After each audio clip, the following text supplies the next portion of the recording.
don't have armor on anymore, but I have strong boundaries. when you have built your proverbial wall around you, is it a wall or is it boundaries? That's a really good question. Are you still able to? So to me, if you've built a wall or an armor, then nothing is coming in and nothing is going out.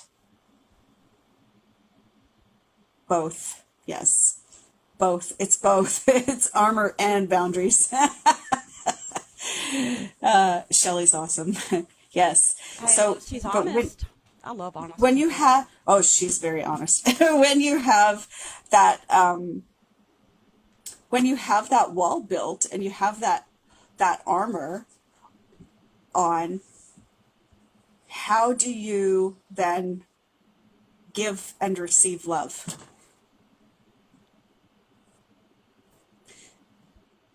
Because with boundaries, question. with boundaries, you could still give and receive love, right? Or can you? Do you know what I'm saying? If you have these strong boundaries laid out and it has become like an armor of protection or a wall of protection, how are you giving and receiving love? Because to me, we're not able, if we hold that, we're not able to give or receive freely. No, I think they're getting a masked version of yourself. Like, does that make sense? Like they're getting what Yes. you're masking. They're not getting the like real, genuine version of you because you've got armor on. You know. Yeah. So when you stop hiding your authentic self for the comfort of others, is when you bring down the walls and take off the armor. And whoever is left will respect your boundaries. Exactly. I could say that with my whole chest. Yes. Because I thought people would leave me. Yeah. I literally thought I would lose everybody had left when I started setting boundaries because my family has always plowed over them or ignored them or I've been punished for them. So I've never been able to really set any kind of boundaries. Well, so when I started healing and I started like setting boundaries, I expected my husband to leave me. I'm not even gonna lie. And so when like my husband and people was like, okay, I respect this. You know, you need this. Okay. I'm like, hold on, what? You mean I could have been doing this whole time? I didn't have to live this way, you know, like right. Trauma lies. So it's hard to get input, and that's my problem too. It's very interesting. The boundaries I set let me know who gets in. Yeah, that makes sense. Because when you say that, are you analyzing each relationship you enter into and saying, what boundaries do I need to set up with this particular person? Because some people are going to push your boundaries and some people are not. Everybody's different, right? So if I'm establishing a friendship with Jeanette or Shelley or Fantastic or anybody over here that's interacting,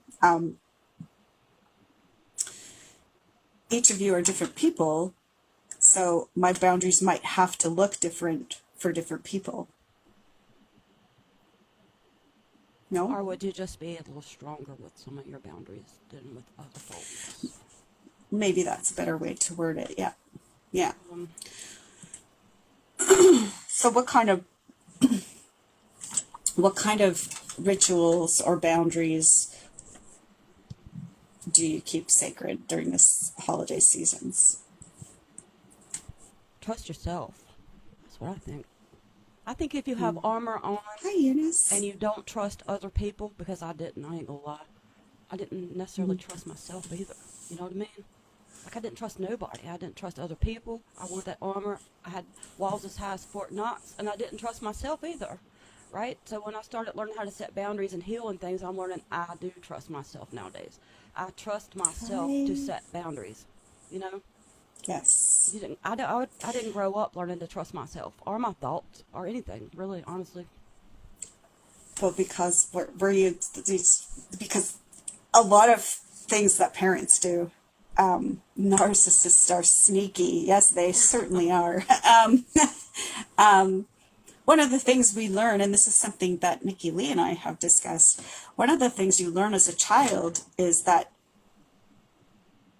and we don't do it on purpose as parents, we do it for most of the time for reasons of safety, but you tell your child that their behavior is not okay, and in turn that tells them that they are not okay.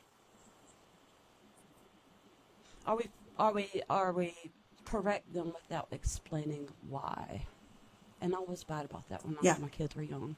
I think when I always explain. Right. Yes. Or you might tell them, oh, you can't do that, but you don't even tell them why they're not supposed to do that. No. Or here's why you shouldn't. Right. Or because I said so. Don't do that because I said so. A lot of times that's what it is. Because I'm the boss. Right. I'm the boss. You know, I don't know. It's like, you know, parents. They shut you down. Parents, we make a lot of mistakes. A lot of mistakes. Yeah. We do.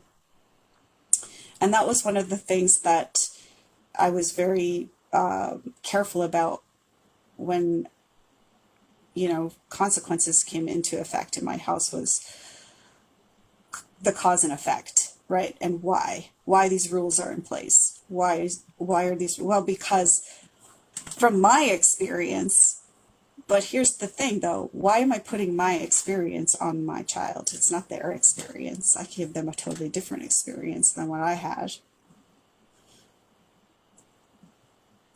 My experience is not their responsibility. They're children. But then we have to implement, as parents, rules to keep them safe. Yeah, that's why I was thinking. Did you see my wheels turning? I was trying to figure out where you was going with that. Okay, now it makes sense. Yeah, we do. We have to. But in doing so, a lot of times we teach them that they're not allowed to be their authentic selves, because you can't act this way in public. You can't say these things in public. You shouldn't do this. You shouldn't do that. You shouldn't be this way. I was like very too protective because of my trauma history in my past. I think I shielded. I don't know the right word. I was too protective. Hi, Ian. I was too. Hi, Ian. So today we're talking about seasonal affective disorder and depression, and how it affects people, and how it affects a person with something like C-Ptsd or bipolar as well, because it's different than seasonal affective disorder. We're talking about the holidays and busting the myth that suicide rates spike during this time of year, because that is not actually true. Highest rates of suicide are in spring and summer.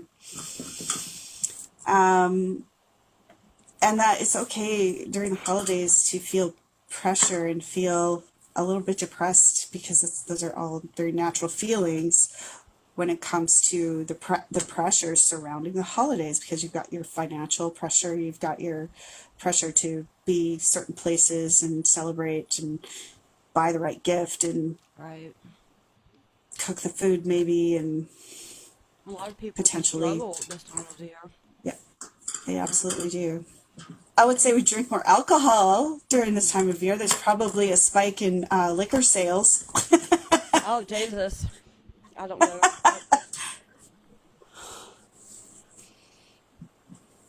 Yeah, kids don't understand the word no. You do. We're as parents, we're guides, right? But parents aren't perfect. We aren't perfect. We have No. Well, we're humans, just like everybody else. We've been kids before, and we swear we're going to do it better than our parents did, right? But that's not always how it feels to them when they grow up. No. Self-compassion. I'm learning that now as my kids are adults. Being self-compassion. Me too. You know? And one of... sorry, go ahead. I'm sorry, I'm so random sometimes. Do we talk about doing small things? Like, just, if you can, just get up and, like, you know, sit by the window or sit on your front porch. Just small intentional changes you can make throughout your day will make a big difference this time of the year. Yes. And I think not having, so we did talk about that a little, and we touched on the expectations too. Expectations others have of us, and drink coffee. Drink more coffee, yes. Um, more coffee. Cheers to you, coffee.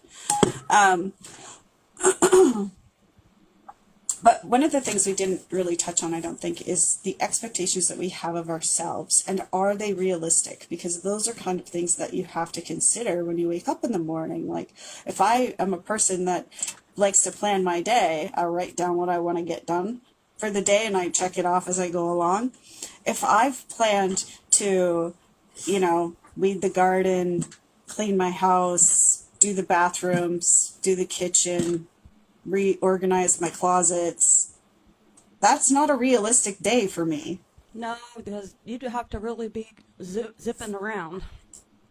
And then so what happens, right, and so then what happens is, this is something else that journaling taught me when I was keeping score of my energy levels. Break those goals down into smaller, attainable goals that are more realistic to how you are and who you are, and stop beating yourself up for not achieving goals that are unrealistic for you. Amen. Say that again. Take that to the bank. Do you want me to repeat it? Because I will. Yes, because it's very important. Yeah.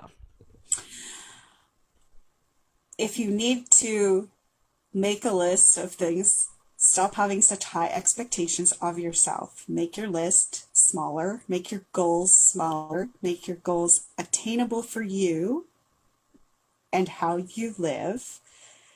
And stop beating yourself up for not reaching those goals that are just out of your reach. It's like we have these high expectations of ourselves, some of us, and we plan.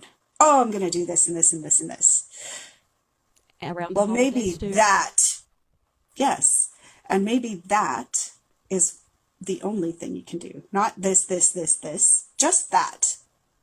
Because that is the attainable. Or the one small thing you can do today to reach your goal, and start there. And if you get that thing done, then be kind for yourself. High five yourself. Yeah.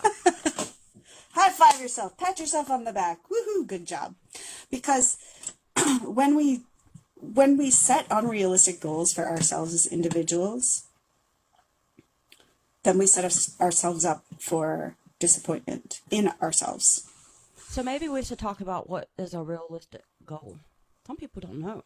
For me, it's literally getting out of my bed.